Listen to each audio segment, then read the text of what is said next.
10ನೇ ತಾರೀಕಿನ ತನಕ ಬುಧ ಗ್ರಹ ಕನ್ಯಾ ರಾಶಿಯಲ್ಲಿರ್ತಾನೆ ಅಂದ್ರೆ ಮಾತು ಪ್ರಧಾನವಾಗಿ ಉಳ್ಳಂತಹ ಯಾವುದೇ ವೃತ್ತಿಯನ್ನು ಮಾಡುವಂತಹ ವೃಶ್ಚಿಕ ರಾಶಿಯವರಾಗಿದ್ರೆ ನಿಮ್ಮ ರಾಶ್ಯಾಧಿಪತಿ. ಸೊ ಅದರಿಂದ ಏನಾಗುತ್ತೆ, ನಿಮಗೆ ಅಷ್ಟಮಾಧಿಪತಿಯೂ ವ್ಯಯ, ರಾಶ್ಯಾಧಿಪತಿಯಂತೂ ನೀಚ ಸ್ಥಿತಿ ಅಂತಂದಾಗ ಪ್ರಮುಖವಾದಂತಹ ವಿಚಾರ ನಿಮಗೆ ಏನಂತಂದ್ರೆ, ನಿಮ್ಮ ರಾಶಿಗೆ ಶುಕ್ರ ಗ್ರಹ ಬರ್ತಾ ಇದ್ದಾನೆ. ಸಾಮಾನ್ಯವಾಗಿ ನಿಮ್ಮ ಬ್ಲಡ್ ಅಲ್ಲಿ ಇಲ್ಲ, ಅದು ಅಂದ್ರೆ ನಿಮ್ಮ ಗುಣ ಸ್ವಭಾವದಲ್ಲಿ ಇಲ್ಲ. ಆ ತರ ಸುಮ್ಮನೆ ಶೋ ಆಫ್ಗೋಸ್ಕರ ದುಡ್ಡು ಖರ್ಚು ಮಾಡೋದಲ್ಲ. ಬಟ್ ಆದರೂ ಸಹ ರಾಶ್ಯಾಧಿಪತಿಗೆ ನೀಚ ಸ್ಥಿತಿಗೆ ಹೋಗ್ತಕ್ಕಂಥದ್ದು ಕುಜ. ನೋಡಿ ಇದು ಎಷ್ಟು ಎಂಥ ವೇರಿಯೇಷನ್ ಇದು ಅಂದ್ರೆ, 17ನೇ ತಾರೀಕಿನ ತನಕ ಲಾಭಸ್ಥಾನದಲ್ಲಿ ಕರ್ಮಾಧಿಪತಿ, 17ನೇ ತಾರೀಕಿಂದ ವ್ಯಯ ನೀಚ ಸ್ಥಾನದಲ್ಲಿ ಕರ್ಮಾಧಿಪತಿ. ಓಂ ಗಂ ಗಣಪತಗೆ ನಮಃ. ಓಂ ಗುಂ ಗುರುಭ್ಯೋ ನಮಃ. ಗುರವೇ ರಾಘವೇಂದ್ರಾಯ ಭಾರತೀಯತಗೆ ನಮಃ. ಗುರುಭ್ಯೋ ನಮಃ. ಓಂ ಯೋ ಮಾಗ್ನೆ ಭಾಗಿನಗುಂ ಸಂತಮಥಾ ಭಾಗಂಚಿಕೀರ್ಷತಿ ಅಭಾಗಮಗ್ನೆ ತಂಕುರು ಮಾಮಗ್ನೆ ಭಾಗಿನಂಕುರು ಭಾಗ್ಯದೇವತಾಯೈ ನಮಃ. ವೃಶ್ಚಿಕ ರಾಶಿಯ ವೀಕ್ಷಕರೆಲ್ಲರಿಗೂ ಸಹ ವಿಠಲ್ ಭಟ್ ಮಾಡುವಂತಹ ನಮಸ್ಕಾರ ಹಾಗೂ ಚಾನಲ್ಗೆ ಸ್ವಾಗತ. ವೀಕ್ಷಕರೇ, ಇದೇ ಮೊದಲನೇ ಸಲ ನಮ್ಮ ಚಾನಲ್ ಬರ್ತಾ ಇದ್ರೆ ಅಥವಾ ಹಲವಾರು ಸಾರಿ ಬಂದಿದ್ದೀರಾ ಅಂದರೆ ದಯವಿಟ್ಟು ಚಾನಲ್ನ ಸಬ್ಸ್ಕ್ರೈಬ್ ಮಾಡ್ಕೊಳ್ಳಿಲ್ಲ ಇನ್ನು ಅಂದರೆ ಕೆಳ ಸಬ್ಸ್ಕ್ರೈಬ್ ಅಂತ ಬರುತ್ತೆ, ಸಬ್ಸ್ಕ್ರೈಬ್ ಮಾಡ್ಕೊಳ್ಳಿ. ಬೆಲ್ ಬಟನ್ ಬರುತ್ತೆ, ಬೆಲ್ ಬಟನ್ ಕ್ಲಿಕ್ ಮಾಡಿ ಆಲ್ ಅಂತ ಮಾಡ್ಲಿಕ್ಕೆ ದಯವಿಟ್ಟು ಮರಿಬೇಡಿ. ಇನ್ನು ಈ ವಿಡಿಯೋ ನಿಮಗೆ ಇಷ್ಟ ಆಯಿತು ಅಂದರೆ ದಯವಿಟ್ಟು ಲೈಕ್ ಮಾಡ್ಲಿಕ್ಕೆ ಮರಿಬೇಡಿ. ವಾಟ್ಸಪ್, ಫೇಸ್ಬುಕ್, ಮೆಸೆಂಜರ್, ಟೆಲಿಗ್ರಾಮ್ ಎಲ್ಲ ಕಡೆ ಸಾಮಾಜಿಕ ಜಾಲತಾಣಗಳಲ್ಲಿ ವಿಡಿಯೋನ ಶೇರ್ ಮಾಡಲಿಕ್ಕೆ ದಯವಿಟ್ಟು ಮರಿಬೇಡಿ. ಯಾಕೆಂದರೆ ಇದು ಬಹಳ ಪ್ರಮುಖವಾದ ವಿಡಿಯೋ. ವೃಶ್ಚಿಕ ರಾಶಿಯವರ ಅಕ್ಟೋಬರ್ ತಿಂಗಳ ಸಂಪೂರ್ಣ ಮಾಸ ಭವಿಷ್ಯವನ್ನು ಹೇಳಲಿಕ್ಕೆ ಪ್ರಯತ್ನ ಮಾಡ್ತಾ ಇದ್ದೇನೆ. ಅಂದ್ರೆ ಸಾಮಾನ್ಯವಾಗಿ ನಮ್ಮ ವೀಕ್ಷಕರಿಗೆ ಗೊತ್ತಿರತಕ್ಕಂಥ ವಿಚಾರ, ನಾವು ಪ್ರತಿ ಸಲ ಮಾಸ ಭವಿಷ್ಯ ಮಾಡಬೇಕಾದ್ರೆ ಶುಭ ವಿಚಾರಗಳ ವಿಡಿಯೋ ಬೇರೆ, ಎಚ್ಚರಿಕೆಗಳ ವಿಡಿಯೋ ಬೇರೆ ಬೇರೆ ಮಾಡ್ತಾ ಇದ್ವಿ. ಬಟ್ ಈ ಸಲ ಕಾರಣಾಂತರಗಳಿಂದ 2 ವಿಡಿಯೋ ಸೇರಿ ಒಂದೇ ವಿಡಿಯೋ ಮಾಡ್ತಾ ಇದ್ದೀವಿ. ಈ ಒಂದೇ ವಿಡಿಯೋದಲ್ಲಿ ನಾನು ನಿಮಗೆ ಸಂಪೂರ್ಣ ಮಾಸ ಭವಿಷ್ಯ ಹೇಳುವ ಪ್ರಯತ್ನವನ್ನ ಖಂಡಿತವಾಗಿ ಮಾಡಲಿದ್ದೇನೆ. ದಯವಿಟ್ಟು ಪ್ರತಿಯೊಬ್ಬರು ವಿಡಿಯೋ ನೋಡ್ತಾ ಇರೋರು ಓಂ ಸುಬ್ರಹ್ಮಣ್ಯಾಯ ನಮಃ ಅಂತ ಕಮೆಂಟ್ ಮಾಡಿ. ಯಾಕೆ ಈ ಕಮೆಂಟ್ ಮಾಡಿ ಅಂತ ಹೇಳಿದೆ ಅನ್ನೋದು ಈ ವಿಡಿಯೋ ಮಧ್ಯದಲ್ಲಿ ನಿಮಗೆ ಖಂಡಿತವಾಗಿ ತಿಳಿಸ್ತೇನೆ. ಸುಖ ಸುಮ್ಮನೆ ಹೇಳ್ತಾ ಇಲ್ಲ, ಅದನ್ನ ನೀವು ಮಾಡಿ, ಖಂಡಿತ ಒಳ್ಳೆಯದಾಗಲಿ ನಿಮಗೆ. ಮೊದಲನೇದಾಗಿ ಗ್ರಹ ಸ್ಥಿತಿಗಳು ಅಕ್ಟೋಬರ್ ತಿಂಗಳಿಂದು. ಅಕ್ಟೋಬರ್ 10ನೇ ತಾರೀಕು ತುಲಾರಾಶಿಗೆ ಬುಧ, ಅಕ್ಟೋಬರ್ 12ನೇ ತಾರೀಕು ವೃಶ್ಚಿಕ ರಾಶಿಗೆ ಶುಕ್ರ, ಅಕ್ಟೋಬರ್ 17ನೇ ತಾರೀಕು ತುಲಾರಾಶಿಗೆ ರವಿಗ್ರಹ, ಅಕ್ಟೋಬರ್ 20ನೇ ತಾರೀಕು ಕರ್ಕಾಟಕ ರಾಶಿಗೆ ಕುಜಗ್ರಹ, ಅಕ್ಟೋಬರ್ 29ನೇ ತಾರೀಕು ವೃಶ್ಚಿಕ ರಾಶಿಗೆ ಬುಧ ಹೋಗ್ತಾನೆ. ಬಟ್ 29 ಅಂದರೆ ಇಡೀ ತಿಂಗಳೇ ಮುಗಿದೋಯ್ತು. ಆ ಒಂದು ಗ್ರಹ ಸ್ಥಿತಿಯನ್ನು ಲೆಕ್ಕಕ್ಕೆ ತಗೊಂಡು ಪ್ರಯೋಜನ ಇಲ್ಲ ನನ್ನ ಪ್ರಕಾರ. ಸೊ ಈ 4 ತಾರೀಖುಗಳನ್ನ ರೌಂಡ್ ಅಪ್ ಮಾಡ್ಕೊಳ್ಳಿ. ಅಕ್ಟೋಬರ್ 10, 12, 17, 20 ಈ ತಾರೀಖುಗಳಲ್ಲೇ ಗ್ರಹ ಸ್ಥಿತಿಗಳು ಚೇಂಜ್ ಆಗ್ತಾ ಇದೆ ಅಕ್ಟೋಬರ್ ತಿಂಗಳಲ್ಲಿ. ಈ ತಾರೀಖುಗಳಲ್ಲಿ ನಂತರವೇ ಸ್ವಲ್ಪ ಬದಲಾವಣೆಗಳಾಗುತ್ತೆ ನಮ್ಮ ಜೀವನದಲ್ಲಿ ಅಂತ ಗೋಚಾರ ರೀತ್ಯ. ಓಕೆನಾ, ಒಳ್ಳೆಯದಾಗಲಿ. ಈಗ ವಿಷಯಕ್ಕೆ ಬಂದ್ಬಿಡೋಣ. ಅಕ್ಟೋಬರ್ 10ನೇ ತಾರೀಕು ತುಲಾ ರಾಶಿಗೆ ಬುಧ ಗ್ರಹಣ ಸಂಚಾರ. ನೋಡಿ, ವೃಶ್ಚಿಕ ರಾಶಿಯವರಿಗೆ ಬುಧ ಗ್ರಹ ಲಾಭಾಧಿಪತಿ ಆಗಿರ್ತಾನೆ. ಸೊ ಬುಧ ಗ್ರಹ ಅಕ್ಟೋಬರ್ 10ನೇ ತಾರೀಕಿನ ತನಕ ಬುಧ ಗ್ರಹ ಕನ್ಯಾ ರಾಶಿಯಲ್ಲಿರ್ತಾನೆ ಅಂದ್ರೆ ಪರಮೋಚ್ಚ ಸ್ಥಿತಿಯಲ್ಲಿರ್ತಾನೆ. ಅರ್ಥ ಮಾಡ್ಕೊಳ್ಳಿ, ಬಹಳ ಪವರ್ಫುಲ್ ಆಗಿರ್ತಾನೆ. ವೃಶ್ಚಿಕ ರಾಶಿಯವರಿಗೆ ಲಾಭಾಧಿಪತಿ ಲಾಭದಲ್ಲಿ ಪರಮೋಚ್ಚ ಸ್ಥಿತಿಯಲ್ಲಿ ಅಂದರೆ ಅದ್ಭುತವಾದಂತಹ ಒಂದು ಲಾಭಗಳನ್ನ ಕೊಡ್ತಾನೆ. ಅಂದರೆ ವೃಶ್ಚಿಕ ರಾಶಿಯವರಿಗೆ ಅಕ್ಟೋಬರ್ ತಿಂಗಳ ಮೊದಲ ವಾರ ಅಥವಾ ಮೊದಲ 10 ದಿನಗಳು ನೀವು ಮಾಡ್ತಾ ಇರತಕ್ಕಂಥ ಎಲ್ಲ ವ್ಯಾಪಾರ ವ್ಯವಹಾರ, ನೀವು ಏನೇನು ಕೆಲಸಗಳ ಕೈ ಹಾಕಿದೆಲ್ಲದರೂ ಒಳ್ಳೆ ಪ್ರಾಫಿಟ್ ಬರುತ್ತೆ ನಿಮಗೆ. ಸೂಪರ್ ಪ್ರಾಫಿಟ್ ಬರುತ್ತೆ ನಿಮಗೆ. ಅದರಲ್ಲೂ ನೀವು ವೃಶ್ಚಿಕ ರಾಶಿಯವರಾಗಿದ್ದು ಲಾಯರ್ ಆಗಿದ್ರೆ, ವೃಶ್ಚಿಕ ರಾಶಿಯವರಾಗಿದ್ದು ಟೀಚರ್ ಆಗಿದ್ರೆ, ವೃಶ್ಚಿಕ ರಾಶಿಯವರಾಗಿದ್ದು ಪೊಲಿಟಿಷಿಯನ್ ಆಗಿದ್ರೆ, ವೃಶ್ಚಿಕ ರಾಶಿಯವರಾಗಿದ್ದು ಅಂದ್ರೆ ಮಾತು ಪ್ರಧಾನವಾಗಿ ಉಳ್ಳಂತಹ ಯಾವುದೇ ವೃತ್ತಿಯನ್ನು ಮಾಡುವಂತಹ ವೃಶ್ಚಿಕ ರಾಶಿಯವರಾಗಿದ್ರೆ ಅಕ್ಟೋಬರ್ ತಿಂಗಳ ಮೊದಲ 10 ದಿನಗಳು ನಿಮಗೆ ಒಳ್ಳೆ ಪ್ರಾಫಿಟ್ ಇದೆ.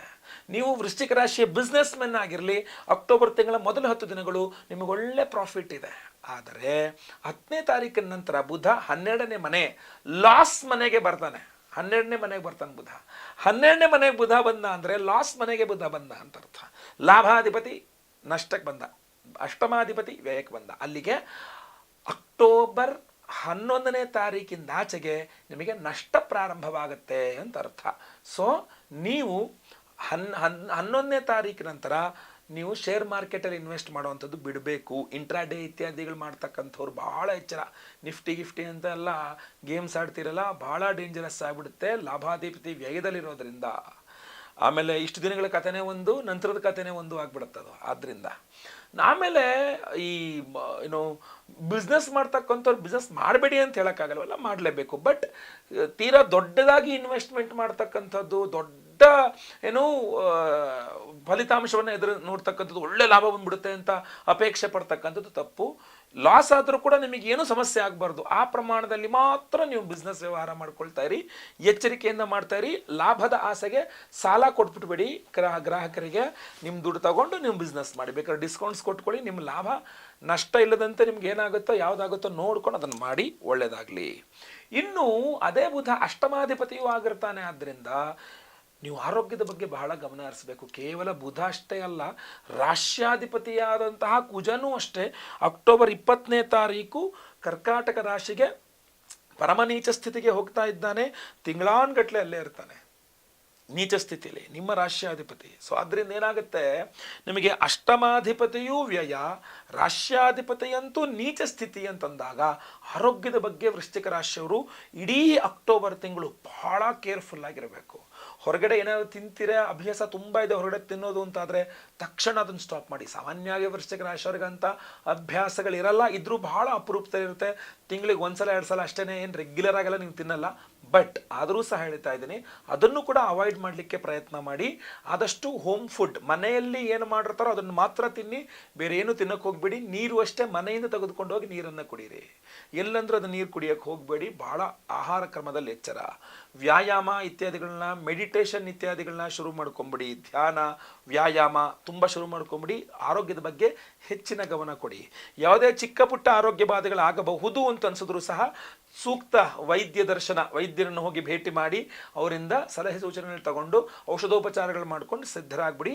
ಅಕ್ಟೋಬರ್ ತಿಂಗಳು ಬಂದ ಮೇಲೆ, ಅನಾರೋಗ್ಯ ಬಂದ ಮೇಲೆ ಡಾಕ್ಟರ್ ಹತ್ರ ಹೋಗುವಂಥ ಕೆಲಸ ಇಟ್ಕೋಬೇಡಿ. ಗೊತ್ತಾಯ್ತಲ್ವಾ? ಸೂಚನೆ ಸಿಕ್ಕ ತಕ್ಷಣ ಪರಿಹಾರ ಮಾಡ್ಕೊಳ್ಳಿ ಅಂತ. ನೆಕ್ಸ್ಟ್ ಇನ್ನೊಂದು ಬಹಳ ಪ್ರಮುಖವಾದಂತಹ ವಿಚಾರ ನಿಮಗೇನಂತಂದರೆ, ನಿಮ್ಮ ರಾಶಿಗೆ ಶುಕ್ರ ಗ್ರಹ ಬರ್ತಾ ಇದ್ದಾನೆ ಅಕ್ಟೋಬರ್ 12ನೇ ತಾರೀಕು. ಶುಕ್ರ ನಿಮಗೆ ವ್ಯಯಾಧಿಪತಿ. ವ್ಯಯಾಧಿಪತಿ ರಾಶಿಗೆ ಬಂದ ಅಂದ ತಕ್ಷಣ ಒಂದಿಷ್ಟು ಬಹಳ ಪ್ರಮುಖವಾಗಿ ಹೇಳ್ತೀನಿ. ಇದರಲ್ಲಿ 2 ವಿಚಾರಗಳು. ಒಂದು ಶುಕ್ರನ ಸ್ವಭಾವ ಗುಣಗಳು, ಇನ್ನೊಂದು ಶುಕ್ರ ನಿಮಗೆ ವ್ಯಯಾಧಿಪತಿ ಅನ್ನುವಂಥದ್ದು. 2 ವಿಚಾರ ಸೇರುತ್ತೆ ಇಲ್ಲಿ. ಆದ್ರಿಂದ ಏನಾಗುತ್ತೆ ಅಂದರೆ, ವೃಶ್ಚಿಕ ರಾಶಿಯವರು 12ನೇ ತಾರೀಕಿನ ನಂತರ ನೀವು ಕೆಲವಿಷ್ಟು ಅಂದರೆ ಅನಾವಶ್ಯಕ ವಸ್ತುಗಳ ಮೇಲೆ ತುಂಬ ಖರ್ಚು ಮಾಡ್ತೀರಾ ಅಂತ ಕಂಡು ಬರ್ತಾ ಇದೆ. ಅಥವಾ ಏನೋ ಶೋ ಆಫ್ ಮಾಡೋಕ್ಕೆ ಹೋಗಿ ಒಂದಿಷ್ಟು ದುಡ್ಡು ಖರ್ಚು ಮಾಡ್ಕೊತೀರಾ ಅಂತ. ಸಾಮಾನ್ಯವಾಗಿ ನಿಮ್ಮ ಬ್ಲಡ್ಡಲ್ಲಿ ಇಲ್ಲ ಅದು, ಅಂದರೆ ನಿಮ್ಮ ಗುಣ ಸ್ವಭಾವದಲ್ಲಿ ಇಲ್ಲ ಆ ಥರ ಸುಮ್ಮನೆ ಶೋ ಆಫ್ಗೋಸ್ಕರ ದುಡ್ಡು ಖರ್ಚು ಮಾಡೋದಲ್ಲ.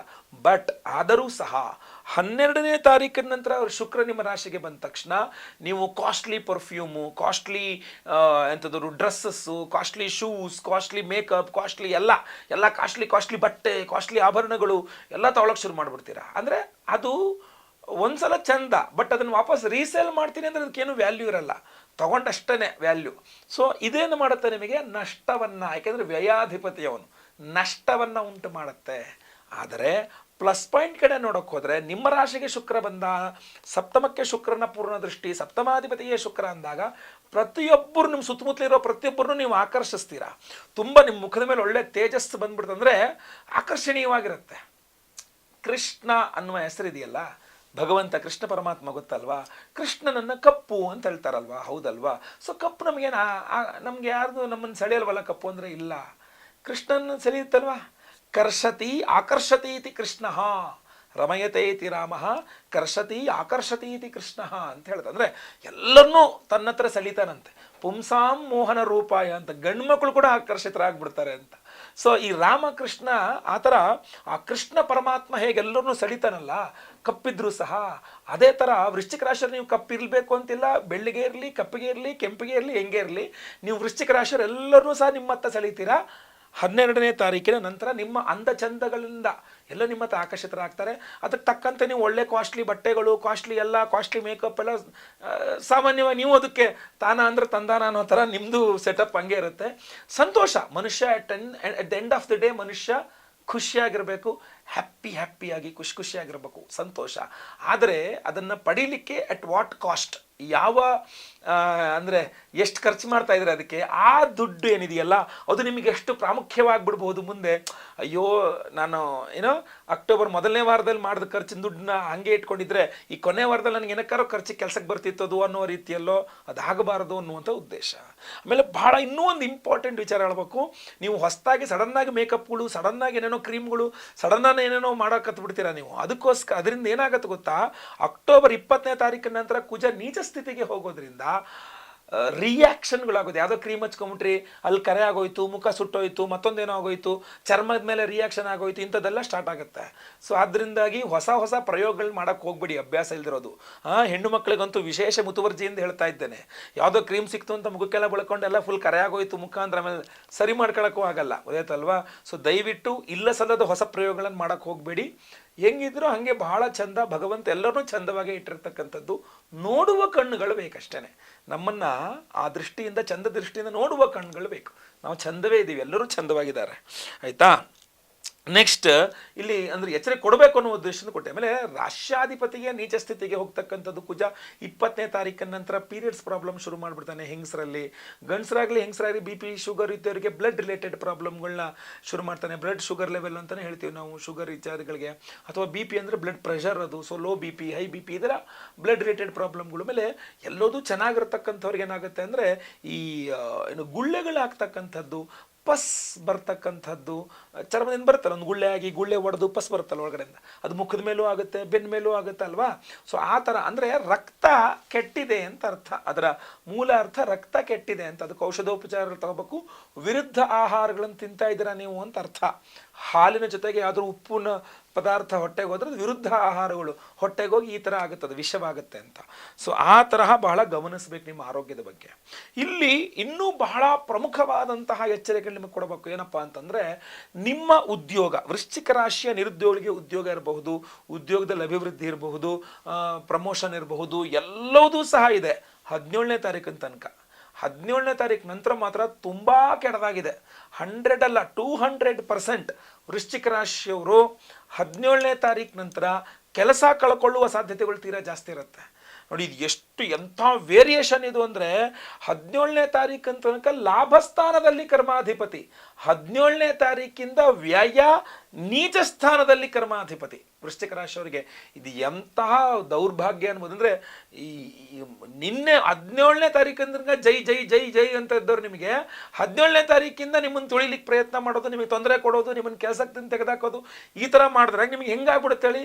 ಭ್ರಮ ನಿರಸನ ಅಂತ ಒಂದು ಪದ ಇದೆ ಕನ್ನಡದಲ್ಲಿ. ಆ ರೀತಿ ಆಗ್ಬಿಡುತ್ತೆ. ನಿಮ್ಮನ್ನು ಚೆನ್ನಾಗಿ ಮೇಲ್ಗಡೆವರೆಗೆ ಎತ್ಬಿಟ್ಟು ಮೇಲಿಂದ ತಳ್ಳಿಬಿಟ್ರು ಅನ್ನಂಗೆ ಆಗ್ಬಿಡುತ್ತೆ. ಸೊ ಆದ್ದರಿಂದ ಅಕ್ಟೋಬರ್ ತಿಂಗಳಲ್ಲಿ ಮೊದಲೆರಡು ವಾರಗಳಲ್ಲಿ ನಿಮ್ಮನ್ನು ತುಂಬ ಹೊಗಳೋದು, ತುಂಬ ಪ್ರಮೋಷನ್ ಕೊಡೋದು, ತುಂಬ ಏನೋ ನಿಮ್ಮನ್ನು ಬಹಳ ಸೆಂಟರ್ ಆಫ್ ಅಟ್ರಾಕ್ಷನ್ ಥರ ಏನೋ ನಿಮ್ಮನ್ನು ಹೊಗಳ್ತಾ ಇದ್ದಾರೆ ಅಂದರೆ 110% 17ನೇ ತಾರೀಕು ನಂತರ ನಿಮ್ಮನ್ನು ತುಳಿತಾರೆ ಅಂತ ಅರ್ಥ. ನಿಮ್ಮನ್ನು ಬಕ್ರಾ ಮಾಡ್ತಾರೆ ಅಂತ ಅರ್ಥ. ನಿಮ್ಮನ್ನು ಕೆಲಸದನ್ನೇ ತೆಗೆದಾಕ್ಲಿಕ್ಕೆ ಏನು ಬೇಕೋ ಅದನ್ನು ವ್ಯವಸ್ಥೆ ಮಾಡ್ಕೊಳ್ತಾ ಇದ್ದಾರೆ ಅಂತ ಅರ್ಥ.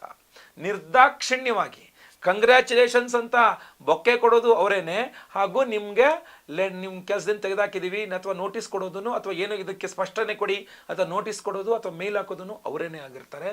ಇದನ್ನು ಅಬ್ಸರ್ವ್ ಮಾಡಿ ನೀವೇ ಹೇಳ್ತೀರಾ ಅದನ್ನು, ಓಹೋ ಹಿಂಗೇನಾ ಅಂತ. ಯಾಕಂದ್ರೆ ರವಿ ನೀಚ ಸ್ಥಿತಿಗೆ ಬರ್ತಕ್ಕಂಥದ್ದು 17ನೇ ತಾರೀಕಿನ ನಂತರ. ನಿಮಗೆ 2 ಮೇನ್ ಇಂಪಾರ್ಟೆಂಟ್ ನೆಗೆಟಿವ್ಸ್ ಏನಪ್ಪ ಅಂದರೆ, ಒಂದು 20ನೇ ತಾರೀಕಿನ ನಂತರ ಕುಜ ನೀಚ ಆಗೋದು ನಿಮ್ಮ ರಾಷ್ಟ್ರಾಧಿಪತಿ, ಇನ್ನೊಂದು ರವಿ ಗ್ರಹ ನೀಚ ಸ್ಥಿತಿಗೆ ಬರೋದು 17ನೇ ತಾರೀಕಿನ ನಂತರ.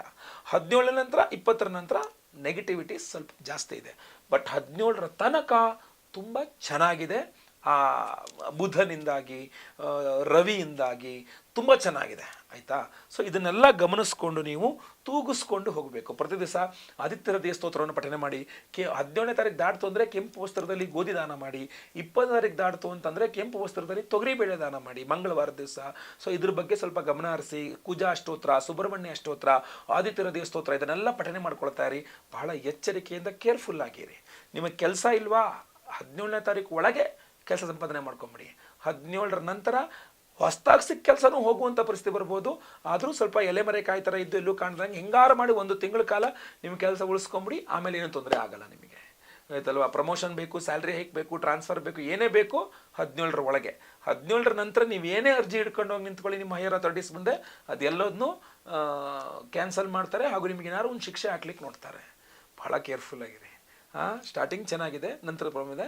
ಆ ಪರಿಹಾರ, ವಿಶೇಷವಾದಂಥ ಒಂದು ಪರಿಹಾರ ವೃಶ್ಚಿಕ ರಾಶಿಯವರಿಗೆ ಏನಪ್ಪ ಅಂದರೆ, ಅಕ್ಟೋಬರ್ 2ನೇ ತಾರೀಕು ಮಹಾಲಯ ಅಮಾವಾಸ್ಯೆ, ಎಲ್ಲರೂ ಗೊತ್ತಿರತಕ್ಕಂಥದ್ದು ಬುಧವಾರ. ಮಹಾಲಯ ಅಮಾವಾಸ್ಯೆಯ ದಿವಸವೇ ನಿಮಗೆ ಏನು ಸೂರ್ಯಗ್ರಹಣ ಸಹ ಇದೆ. ಈ ವರ್ಷದ ಕೊನೆಯ ಗ್ರಹಣ ಹಿಂದಿನ ಕೊನೆಯ ಚಂದ್ರಗ್ರಹಣ ಆಗಿತ್ತು ಹಿಂದಿನ ಬಾರಿ. ಇದು ಕೊನೆಯ ಸೂರ್ಯಗ್ರಹಣ ಹಾಗೂ ಕೊನೆಯ ಗ್ರಹಣ ಇದೆ. ಆಮೇಲೆ ಅದು ಗ್ರಹಣ ಇಲ್ಲ 2024 ಆಂಗ್ಲ ಸಂವತ್ಸರದಲ್ಲಿ. ಸೊ ಅದರಿಂದಾಗಿ ಈ ವರ್ಷದ ಈ ಕೊನೆಯ ಮಹಾಸೂರ್ಯ ಗ್ರಹಣ ಅಕ್ಟೋಬರ್ 2ನೇ ತಾರೀಕು ಸಂಭವಿಸ್ತಾ ಇದೆ. ಸೊ ಅದಕ್ಕೂ ರಿಲೇಟೆಡ್ ಆಗಿರತಕ್ಕಂಥ ವಿಡಿಯೋಗಳನ್ನ ಆಮೇಲೆ ಮಾಡ್ತೇನೆ ನಾನು. ಸೊ ಈ ಸೂರ್ಯಗ್ರಹಣದ ಒಂದು ಗ್ರಹಣ ಶಾಂತಿ, ಅದರ ಜೊತೆಗೆ ನವರಾತ್ರಿ ಆರಂಭ ಕಾಲವಾದ್ರಿಂದ ಮಹಾಚಂಡಿಕಾ ಹೋಮ ಪ್ರತಿ ಬಾರಿಯೂ ಸಹ ನಾವು ವರ್ಷಕ್ಕೊಮ್ಮೆ ಮಹಾಚಂಡಿಕಾ ಯಾಗವನ್ನು ಮಾಡ್ತೇವೆ ನಮ್ಮ ಯಾಗಶಾಲೆಯಲ್ಲಿ. ಈ ಬಾರಿಯೂ ಸಹ ಅಕ್ಟೋಬರ್ 2ನೇ ತಾರೀಕು ಬುಧವಾರ ಮಹಾಲಯ ಅಮಾವಾಸ್ಯೆಗೆ ಮಹಾಸೂರ್ಯಗ್ರಹಣದ ದಿವಸ ಮಹಾಸೂರ್ಯಗ್ರಹಣ ಶಾಂತಿ ಹೋಮ ಸಹಿತವಾಗಿ ಮಹಾಚಂಡಿಕಾ ಯಾಗವನ್ನು ಮಾಡ್ತಾ ಇದ್ದೇವೆ. ಜೊತೆಗೆ ಸ್ವಯಂವರ ಪಾರ್ವತಿ ಹೋಮ, ಆಮೇಲೆ ಏನು ಗುರು ಶಾಂತಿ ಹೋಮ, ಶನಿ ಶಾಂತಿ ಸಹಿತ ಮಹಾನವಗ್ರಹ ಶಾಂತಿ ಹೋಮ, ಮಹಾಕಾಳಿ, ಮಹಾಲಕ್ಷ್ಮಿ, ಮಹಾಸರಸ್ವತಿ ಸ್ವರೂಪಿಣಿ, ತ್ರಿಗುಣಾಂಬಿಕಾ, ದುರ್ಗಾ ಪರಮೇಶ್ವರಿ ಅಂತ ಆ ಒಂದು ಅಮ್ಮನವರ ಒಂದು ಚಂಡಿಕಾ ಯಾಗ, ಮಹಾಚಂಡಿಕಾ ಯಾಗವನ್ನ ಆ ಪರ್ವಕಾಲದ ದಿನ ಮಾಡ್ತಾ ಇರತಕ್ಕಂಥದ್ದು. ಅದಕ್ಕೂ ನೀವು ಸಂಕಲ್ಪ ಸೇವೆ ಕೊಟ್ಕೊಳ್ಳಿ. ನಿಮ್ಮ ಹೆಸರು, ಗೋತ್ರ ಗೊತ್ತಿದ್ರೆ ಗೋತ್ರ, ನಕ್ಷತ್ರ ಗೊತ್ತಿದ್ರೆ ನಕ್ಷತ್ರ, ನಿಮ್ಮ ರಾಶಿ, ನಿಮ್ಮ ವಿಳಾಸ ಸ್ಕ್ರೀನ್ ಮೇಲೆ ಇರ್ತಕ್ಕಂಥ ನಂಬರ್ಗೆ ಬೇಗ ವಾಟ್ಸಪ್ ಮಾಡ್ಕೊಳ್ಳಿ. ಅವತ್ತು ಲೈವ್ ಅಲ್ಲಿ ನಿಮ್ಮ ಹೆಸರು ಸಂಕಲ್ಪ ಮಾಡ್ತೇನೆ ನಾನೇ ಖುದ್ದು. ಹಾಗೂ ಎಲ್ಲಾ ಹೋಮಗಳನ್ನು ಲೈವ್ ನೋಡ್ತೀರಾ. ಮಹಾಚಂಡಿಕಾ ಯಾಗ, ಮಹಾಸೂರ್ಯಗ್ರಹಣ ಶಾಂತಿ ಹೋಮ, ಅದೇ ರೀತಿಯಲ್ಲಿ ಸ್ವಯಂವರ ಪಾರ್ವತಿ ಹೋಮ, ಗುರು ಶನಿ ಸಹಿತ ನವಗ್ರಹ ಶಾಂತಿ ಹೋಮಗಳೆಲ್ಲ ಲೈವ್ ಅಲ್ಲಿ ನೋಡ್ತೀರಾ. ಎಲ್ಲ ಹೋಮಗಳ ಭಸ್ಮ, ಕುಂಕುಮಾರ್ಚನೆ ಮಾಡಿದ ಕುಂಕುಮ ಪ್ರಸಾದ, ಹಾಗೂ ವಿಶೇಷವಾಗಿ ಈ ಒಂದು ಒರಿಜಿನಲ್ ಮಾಣಿಕ್ಯ ರತ್ನವನ್ನ ಪ್ರತಿಯೊಬ್ಬ ಸಂಕಲ್ಪ ಸೇವಾ ಕರ್ತೃಗಳಿಗೂ ಈ ಮಾಣಿಕ್ಯ ರತ್ನದ ಉಂಗುರವನ್ನು ಕೊಡ್ತಾ ಇದ್ದೇವೆ. ಪ್ರತಿಯೊಬ್ಬರಿಗೂ ಸಹ ನೀವು ಧಾರಣೆ ಮಾಡ್ಕೊಳ್ಳೋಕೆ ಅನುಕೂಲ ಆಗೋ ರೀತಿಯಲ್ಲಿ ತುಂಬಾ ಚಂದವಾದಂತಹ ಒಂದು ಉಂಗುರ ಮಾಡಿಸಿದ್ದೇವೆ. ಇದನ್ನು ಧಾರಣೆ ಮಾಡ್ಕೊಳ್ಳೋಕೆ ಇದರಲ್ಲಿ ಸೈಜ್ ಮ್ಯಾಟರ್ಸ್. ನಿಮಗೆ ಯಾವ ಬೆರಳು ಆಗುತ್ತೋ ಆ ಬೆರಳಿಗೆ ನೀವು ಅದನ್ನು ಧಾರಣೆ ಮಾಡ್ಕೊಳ್ಳಿ, ಏನು ತೊಂದರೆ ಇಲ್ಲ. ಗೊತ್ತಾಯ್ತಲ್ವಾ? ಯಾಕೆ ಅಂತಂದ್ರೆ ಇದು ಅಷ್ಟು ಸ್ಟ್ರೆಂತ್ ಅಲ್ಲಿ ನೀಟಾಗಿ ಗಟ್ಟಿಯಾಗಿ ಮಾಡಿಸಿರ್ತಕ್ಕಂಥದ್ದು. ಇದು ಮತ್ತೆ ಚಿಕ್ಕ ದೊಡ್ಡ ಮಾಡೋಕ್ಕಾಗಲ್ಲ. ಸೊ ಅದರಿಂದ ಇದೊಂದು ರಿಂಗ್ ಅನ್ನ ಪ್ರತಿಯೊಬ್ಬರಿಗೂ ಒರಿಜಿನಲ್ ಮಾಣಿಕ್ಯ ರತ್ನದ ಒಂದು ಸ್ಟೋನ್ ಅನ್ನೇ ಕೊಡ್ತಾ ಇದ್ದೇವೆ, ಉಂಗುರವನ್ನೇ ಕೊಡ್ತಾ ಇದ್ದೇವೆ. ಸಂಕಲ್ಪ ಸೇವೆಗೆ ಹೆಸರು ಕೊಡೋರು ಸ್ಕ್ರೀನ್ ಮೇಲೆ ಇರ್ತಕ್ಕಂಥ ನಂಬರ್ಗೆ ನಿಮ್ಮ ಹೆಸರು, ಗೋತ್ರ ಗೊತ್ತಿದ್ರೆ ಗೋತ್ರ, ನಕ್ಷತ್ರ ಗೊತ್ತಿದ್ರೆ ನಕ್ಷತ್ರ, ನಿಮ್ಮ ರಾಶಿ, ನಿಮ್ಮ ವಿಳಾಸ ಸ್ಕ್ರೀನ್ ಮೇಲೆ ನಂಬರ್ಗೆ ವಾಟ್ಸಪ್ ಮಾಡ್ಕೊಂಬಿಡಿ. ಎಲ್ಲ ಪ್ರತಿಯೊಬ್ಬ ಸಂಕಲ್ಪ ಸೇವಾ ಕರ್ತೃಗಳಿಗೂ ಸಹ ಒಂದು ಸಂಕಲ್ಪ ಸೇವೆಗೆ ಒಂದು ಒರಿಜಿನಲ್ ಮಾಣಿಕ್ಯ ಉಂಗುರ ಪ್ರತಿಯೊಬ್ಬರಿಗೂ ಸಹ ಕೊಡ್ತಾ ಇದ್ದಾರೆ. ರೂಬಿ, ಒರಿಜಿನಲ್ ರೂಬಿ ರಿಂಗ್ ಪ್ರತಿಯೊಬ್ಬರಿಗೂ ಕೊಡ್ತಾ ಇದ್ದೇವೆ. ಮತ್ತು ಇದಕ್ಕೋಸ್ಕರ ಎಕ್ಸ್ಟ್ರಾ ಏನು ಚಾರ್ಜ್ ಮಾಡ್ತಾ ಇಲ್ಲ. ಸಂಕಲ್ಪ ಸೇವೆಯಲ್ಲೇ ಮಹಾಚಂಡಿಕಾ ಯಾಗ, ಸೂರ್ಯಗ್ರಹಣ ಶಾಂತಿ ಹೋಮ, ಸ್ವಯಂವರ ಪಾರ್ವತಿ ಹೋಮ, ಗುರು ಶನಿ ಸಹಿತ ಮಹಾನವಗ್ರಹ ಶಾಂತಿ ಹೋಮ, ಎಲ್ಲ ಹೋಮಗಳು ಸೇರಿಸಿ ಈ ಒಂದೇ ಸಂಕಲ್ಪ ಸೇವೆ. ಆ ಒಂದು ಸಂಕಲ್ಪ ಸೇವೆಯಲ್ಲೇ ಈ ಒಂದು ಪ್ರಸಾದವೂ ಸಹ ಬಂತು, ಒರಿಜಿನಲ್ ಮಾಣಿಕ್ಯ ರತ್ನದ ಒಂದು ರಿಂಗ್ ಸಹ ಬಂತು. ಸೊ ಪ್ರತಿಯೊಬ್ಬರು ಸಂಕಲ್ಪ ಸೇವೆ ಕೊಡೋರು ಸ್ಕ್ರೀನ್ ಇರತಕ್ಕಂಥ ನಂಬರ್ಗೆ ನಿಮ್ಮ ಹೆಸರು, ಗೋತ್ರ ಗೊತ್ತಿದ್ರೆ ಗೋತ್ರ, ನಕ್ಷತ್ರ ಗೊತ್ತಿದ್ರೆ ನಕ್ಷತ್ರ, ನಿಮ್ಮ ರಾಶಿ, ನಿಮ್ಮ ವಿಳಾಸ ವಾಟ್ಸಪ್ ಮಾಡ್ಕೊಳ್ಳಿ. ಅವತ್ತಿನ ಸಹ ಲೈವ್ ಅಲ್ಲಿ ನಾನೇ ಖುದ್ದು ನಿಮ್ಮೆಲ್ಲರ ಹೆಸರು ಸಂಕಲ್ಪ ಮಾಡ್ತೇನೆ. ಎಲ್ಲಾ ಹೋಮಗಳನ್ನು ಲೈವ್ ನೋಡ್ತೀರಾ. ಪ್ರಸಾದ ಸ್ಪೀಡ್ ಪೋಸ್ಟ್ ಮೂಲಕ ಬುಧವಾರ ಹೋಮ ಅಂದ್ರೆ ಗುರು ಅಥವಾ ಶುಕ್ರವಾರಗಳಲ್ಲಿ ಇಲ್ಲಿಂದ ಕಳಿಸ್ಕೊಡುವಂಥ ವ್ಯವಸ್ಥೆ ಮಾಡ್ತೇವೆ. ಒಂದು ವಾರದೊಳಗೆ ನಿಮಗೆ ಎಲ್ಲರಿಗೂ ಪ್ರಸಾದ ಸೇರ್ತದೆ. ಬೆಂಗಳೂರಲ್ಲಿ ಇರ್ತಕ್ಕಂಥವ್ರಿಗೆ ಬೇಗ ಸಿಗುತ್ತೆ, ಹೊರಗಿನ ಇರ್ತಕ್ಕಂಥವ್ರಿಗೆ ಸ್ವಲ್ಪ ಒಂದು ವಾರ ಒಳಗಡೆ ಸಿಗುತ್ತೆ. ಸೊ ಅದರಿಂದ ಬೇಗ ನಿಮ್ಮ ವಿವರಗಳನ್ನು ವಾಟ್ಸಪ್ ಮಾಡ್ಕೊಳ್ಳಿ. ಒಳ್ಳೆಯದಾಗಲಿ. ವಿಡಿಯೋ ಇಷ್ಟ ಆದರೆ ದಯವಿಟ್ಟು ಲೈಕ್ ಮಾಡ್ಲಿಕ್ಕೆ ಮರಿಬೇಡಿ. ವಾಟ್ಸಪ್, ಫೇಸ್ಬುಕ್, ಮೆಸೆಂಜರ್, ಟೆಲಿಗ್ರಾಮ್ ಎಲ್ಲ ಕಡೆ ಸಾಮಾಜಿಕ ಜಾಲತಾಣಗಳಲ್ಲಿ ವಿಡಿಯೋನ ಶೇರ್ ಮಾಡ್ಲಿಕ್ಕೆ ಮರಿಬೇಡಿ. ಸಬ್ಸ್ಕ್ರೈಬ್ ಮಾಡ್ಕೊಳ್ಳಿ ಅಂದ್ರೆ ದಯವಿಟ್ಟು ಕಡೆ ಸಬ್ಸ್ಕ್ರೈಬ್ ಅಂತ ಬಟನ್ ಇರುತ್ತೆ, ಸಬ್ಸ್ಕ್ರೈಬ್ ಮಾಡ್ಕೊಳ್ಳಿ. ಬೆಲ್ ಬಟನ್ ಬರುತ್ತೆ, ಬೆಲ್ ಬಟನ್ ಕ್ಲಿಕ್ ಮಾಡಿ ಆಲ್ ಅಂತ ಮಾಡ್ಲಿಕ್ಕೆ ದಯವಿಟ್ಟು ಮರಿಬೇಡಿ. ಮುಂದಿನ ವಿಡಿಯೋದಲ್ಲಿ ಮತ್ತೆ ಪುನಃ ಸಿಗ್ತಾನೆ. ಎಲ್ಲರಿಗೂ ಸಹ ಒಳ್ಳೆಯದಾಗಲಿ. ಲೋಕ ಸಮಸ್ತ ಸುಖಿನೋ ಭವಂತು. ನಾರಾಯಣ ನಾರಾಯಣ ನಾರಾಯಣ.